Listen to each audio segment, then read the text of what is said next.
Dasar hukum dan sumber hukum dalam Islam adalah Al-Quran dan hadis, tidak ada yang lain.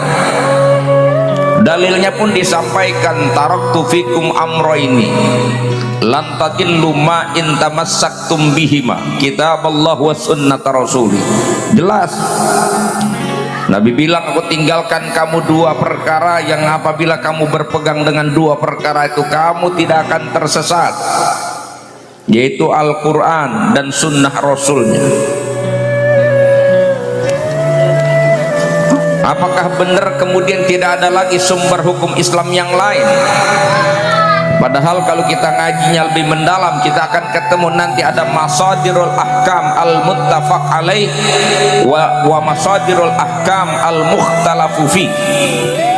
Ada sumber hukum Islam yang disepakati, ada sumber hukum Islam yang tidak disepakati oleh imam mujtahid.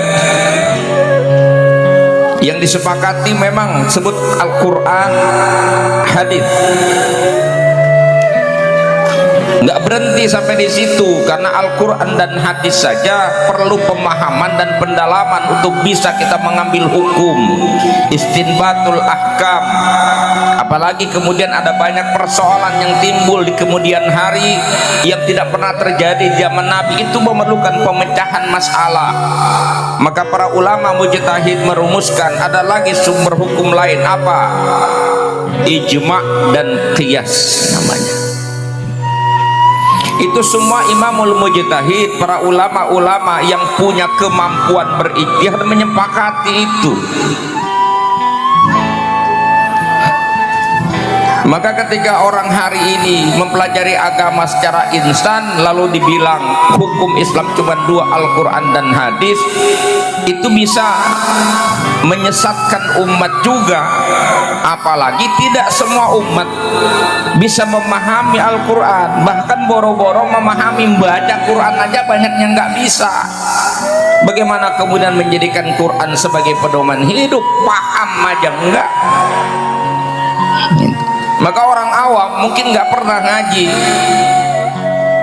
mendalami betul tentang seluk-beluk persoalan keislaman itu, termasuk urusan hukum. Para ulama lah yang kemudian berpikir keras untuk menjawab semua persoalan dengan ijtihad mereka.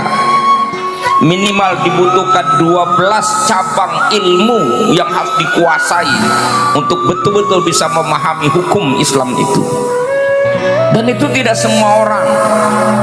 Bahwa sumber hukum utama Quran hadis itu pasti tidak ada yang bertentangan. Yang kedua, ini bahasa yang seringkali juga menghipnotis orang seolah-olah itu benar. Mereka bilang bahwa apapun yang tidak dilakukan Nabi langsung divonis itu sesat. Sehingga apapun aktivitas keislaman yang dilakukan oleh kaum muslimin yang tidak ada contohnya dari Nabi, itu langsung dikatakan itu tidak boleh diambil, karena Nabi tidak mengajarkan, tidak ada contohnya dari Nabi. Kan begitu yang sering kita dengar, Pak. Padahal kata-kata itu sebenarnya kalau mau diteliti itu perkataan yang justru itu yang bid'ah. Kata-kata itu sudah bid'ah. Kenapa? Karena tidak ada landasan untuk kata-kata itu. Yang ada kita ketemukan di Quran bunyinya adalah wa ma atakumur rasulu fakhudhuh, apapun yang dibawa oleh Rasul ambil, apapun yang diajarkan Nabi lakukan, apa yang dibawa oleh Rasulullah terima, kerjakan, ikuti. Wa ma nahakum anhu fantahu, itu maksud ayatnya. Yang dibawa Nabi ambil, lakukan, kerjakan. Wa ma nahakum anhu, dan apa yang dilarang, yang Nabi larang, yang Allah larang, tinggalin. Itu yang benar. Yang dilarang tinggalin, bukan yang tidak dilakukan Nabi. Tidak semua yang tidak dilakukan Nabi menjadi haram. Keluarlah kaidah ilmu usul, at-tarku la yadullu ala tahrim. Perkara yang tidak Nabi tidak serta-merta membawa konsekuensi hukumnya menjadi haram. Bukan yang jelas-jelasan dilarang itu yang haram. itu yang nggak boleh. Tapi yang tidak dilakukan Nabi belum tentu haram. Itu didukung oleh dalil-dalil yang lain. Di antaranya adalah riwayat Ibnu Mas'ud, man sanna sunnatan hasanatan falahu ajruha wa ajru man amila biha min ghairi ayyan qusa min ujurihim syai'.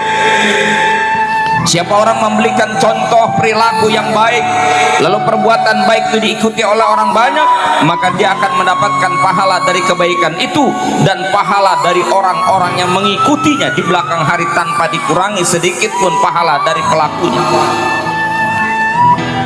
Wa man sanna sunnatan sayyi'atan falahu wizruha wa wizru man amila biha min ghairi ayyan qusa min auzarihim syai'.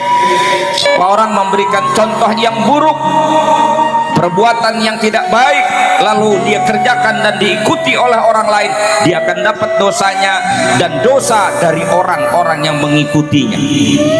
Itu dalil jelas memberikan ruang bagi kita untuk melakukan sesuatu yang baik. Dan itu didukung lagi oleh dalil lain, mastahsanahul muslimuna fahuwa indallahi hasanun. Apapun yang dianggap baik oleh mayoritas kaum muslimin itu baik menurut Allah. Wa mastaqbahul muslimuna indallah fahuwa qabihun. Dan apa yang dianggap buruk oleh mayoritas kaum muslimin, maka itu buruk di sisi Allah.